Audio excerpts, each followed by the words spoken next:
Hey guys, I want to do a segment on the importance of proper documentation on your insurance claim. One of the provisions in your policy says that you have to cooperate. So if the insurance company asks you for documentation, you need to provide that.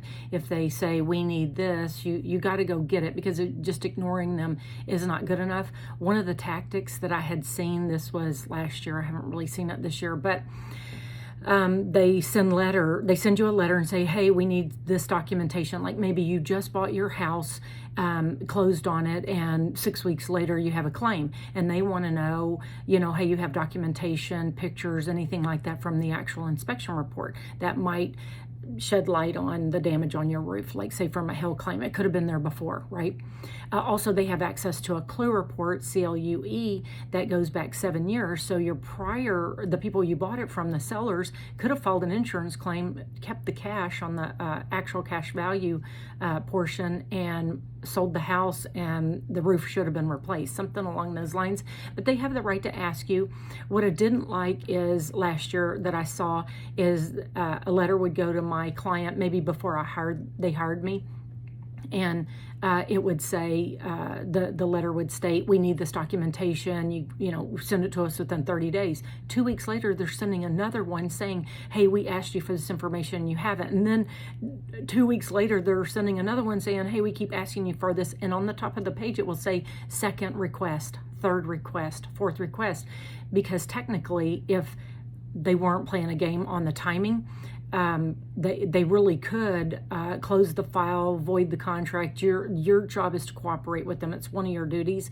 So that's kind of a cheat, and I don't like it, but I think it probably wouldn't hold water, but you probably have to go to an attorney at that point to have that even called out, that they're doing something like along the lines of bad faith. But anyway, one thing you can do to ensure this is to make sure they get proper documentation. Now, I've had clients contact me and say the insurance company has just straight up said there was no storm at your house on that date. And you have video of the hail, beating down, fall, the wind whipping, whatever, or tree limbs on your roof or all over your yard.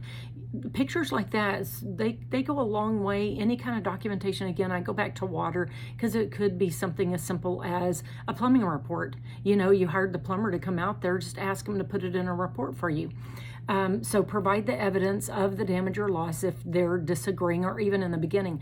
Also, writing things down helps you remember important details. So if you're on the phone and maybe you have another adjuster, or maybe you have the supervisor, you're trying to go through all the things that had happened. Me, when I write an email, if you've ever been my client, they're probably pretty entertaining, but as a trial paralegal, you're taught I can't just talk about what happened on the phone right now. I have to go back, as if someone is reading that email and they don't know anything else. They read that email, it brings them up to speed. It says what's already happened, where we are, why I think this is what happened today, and what I think about it. So if we're just trained like this, but if you were to go to a jury, an attorney doesn't have to give a bunch of emails for me. Chances are it's one email chain, and you can read it from the bottom up, and you pretty much get a gist. Also, if my clients have to file a complaint with the Texas Department of Insurance, I have a State Farm one, September 1. Water loss or ghosting her. The adjuster didn't really even come out. They used the water estimation to do it. And that was September 1. This is May 18th, 19th, whatever it is. So, that's BS. So anyway, it helps you remember important details.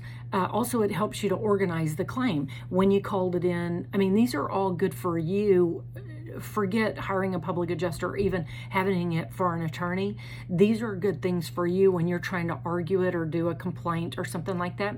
Also, it helps you avoid disputes with the insurance company, because every time you get a new adjuster, and I'm not calling out Allstate, but this has been my experience, by the time someone hires me, because I don't get hired in the very beginning. I get it when people are just like, they don't know what the hell's going on. They're just sick and tired of dealing with it, and they're mad.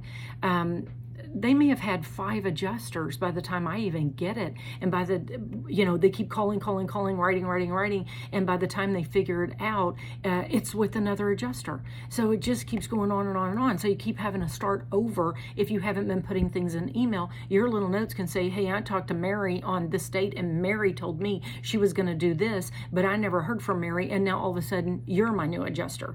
So their claim file says what your notes say.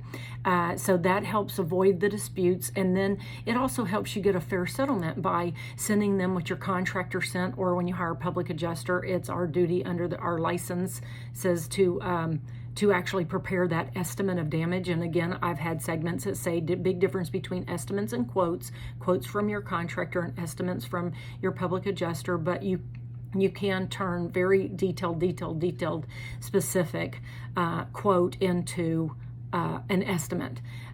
So that can happen. So in conclusion, proper documentation is crucial in filing an insurance claim. You need to provide clear and accurate documentation. You need to prove the extent of your damage. That could be pictures. Avoid disputes with your insurance company. Try to get a fair settlement. If you can't, again, hire a public adjuster. Worst case scenario, hire an attorney, and they're called first party breach of contract attorneys, because your policy is a contract, and so that's first party because it's your insurance versus third party. On like a car wreck, you're suing someone else's, and so first party is your own insurance company, and breach of contract because your policy is a contract, and if you feel like you paid your premium, you did all your duties, and they've let you down, they haven't held up their end of the bargain on their promises to be there and pay for damage from a covered peril, that's a breach, or potentially a breach for a jury or a judge to determine.